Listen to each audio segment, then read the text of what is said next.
Cut off, हर किसी के मन में यही बात चल रही है और हर एक साथी यही बात पूछ रहा है एक दूसरे से और सभी टीचर्स से कि कट ऑफ क्या रहेगी। तो आइए साथियों एक बार बात करते हैं कि 2018 में जब आप लोगों का पीआरटी का एग्जाम लिया था केवीएस ने, तो उसमें किस प्रकार से क्या प्रोसेस आपकी रही थी। 2018 में साथियों आपका 150 नंबर का पेपर होता था और 60 नंबर का इंटरव्यू होता था, जिसमें 85%, जी हाँ 85% जो वेटेज है वो आपके एग्जाम को थी और 15% जो वेटेज है वो आपके इंटरव्यू को थी। तब आपकी फाइनल मेरिट लिस्ट बना करती थी। तो ये आप लोगों का जब एग्जाम हुआ था उस वक्त कट ऑफ क्या रही थी और फाइनल मेरिट जो आप लोगों की आई थी उस वक्त पीआरटी के लिए क्या कुछ देखने को मिला था, देखते हैं। साथियों बात करते हैं कि रिटर्न कट ऑफ क्या रही थी। पिछली बार तो आपका जो पेपर है आपको पता है ऑनलाइन नहीं हुआ था, ऑफलाइन हुआ था, लेकिन अब की बार पहली बार केवीएस ने ऑनलाइन एग्जाम लेने का काम किया है।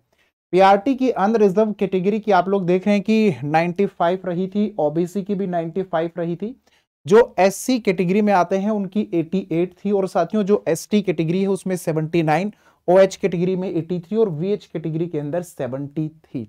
तो अब जब आपका एग्जाम चल रहा है तो सबके मन में एग्जाम देने के तुरंत बाद एक ही बात है कि अब की बार क्या होगा। साथियों अब की बार क्या होगा उस पर भी अभी चर्चा करते हैं, लेकिन उससे पहले एक बार ये भी जान लेते हैं कि पिछली बार जब इंटरव्यू के बाद में फाइनल मेरिट आप लोगों की रही थी तो वो क्या थी। फाइनल जब आप लोगों को मेरे प्यारे साथियों मेरिट लिस्ट अपनी जो देखने को मिली थी उसमें अनरिजर्व कैटेगरी के लिए 68.6, ओबीसी के लिए 68 से कम थी, 63.47 थी, एससी कैटेगरी में 61.83 रही, एसटी के अंदर 54.33 रही, ओएच के अंदर 61.8 और वीएच के अंदर 57.6 रही थी। हाँ, अब 2023 में अब आप मेरी बात बहुत ध्यान से सुने साथियों। दरअसल आपकी मेरी हम सभी की प्रवृत्ति यही है कि हमारा काम जब जैसे ही हो जाता है ना तो उसके तुरंत बाद हमें यह होता है कि बस जल्दी से परिणाम हमारे सामने हो, लेकिन परिणाम सामने आने में वक्त तो लगता है। अभी परीक्षा खत्म हुई नहीं है।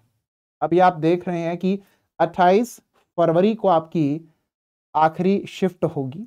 कम से कम 28 फरवरी तक का तो इंतजार करना बनता है ना। सभी का एग्जाम हो जाए, सभी की रिस्पॉन्स शीट आ जाए, आंसर की आ जाए, उसके बाद में एक सही अंदाजे पर पहुंचा जा सकता है कि आप लोगों की कट ऑफ क्या रह सकती है। अभी तक सबके एग्जाम नहीं हुए हैं। इन साथियों के द्वारा कितने क्वेश्चंस किस प्रकार से अटेम्प्ट किए गए हैं, उनमें से कितने सही हैं, कितने गलत हैं, इन सबका डाटा है किसके पास? किसी के पास भी नहीं है। अभी तक जो पेपर आया है वो पेपर आखिरकार आया कैसा था ये सिर्फ स्टूडेंट जानते हैं, और वो स्टूडेंट ही एग्जामिनेशन सेंटर से बाहर आने के बाद में मुझे और बहुत सारे जितने भी हमारे साथी हैं टीचर्स सबको बता रहे हैं।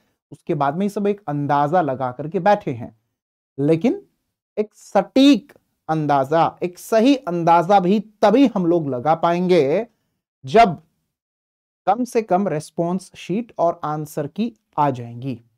तो मार्च के पहले सप्ताह तक या कहिए कि 10 तारीख के आसपास तक तो सारे रिस्पॉन्स शीट और आंसर की आ चुकी होंगी और उसके बाद में हम लोग पहुंच जाएंगे एक सही कट ऑफ की ओर कि क्या हो सकते, एक अंदाजा उस वक्त निकल के आ जाएगा। तो थोड़ा सा इंतजार और करें। हाँ, प्रवृत्ति आपकी भी मेरी हम सभी की है, कार्य करते ही तुरंत परिणाम चाहिए, लेकिन थोड़ा इंतजार कीजिए। आप सभी अपनी ओर से अपनी बेहतर परीक्षा देकर के आए हैं। अपनी ओर से आप लोगों से जितना बेस्ट हो सकता था आपने उतना बेस्ट किया है, लेकिन आने वाला जो समय है उस समय का सही से आप लोगों को इस्तेमाल करना है। तो अभी से ही भविष्य की रणनीतियां बना करके उन पर काम करना शुरू कर देना। मुलाकात करेंगे अगली वीडियो में। तब तक सभी साथी खुश रहें, स्वस्थ रहें।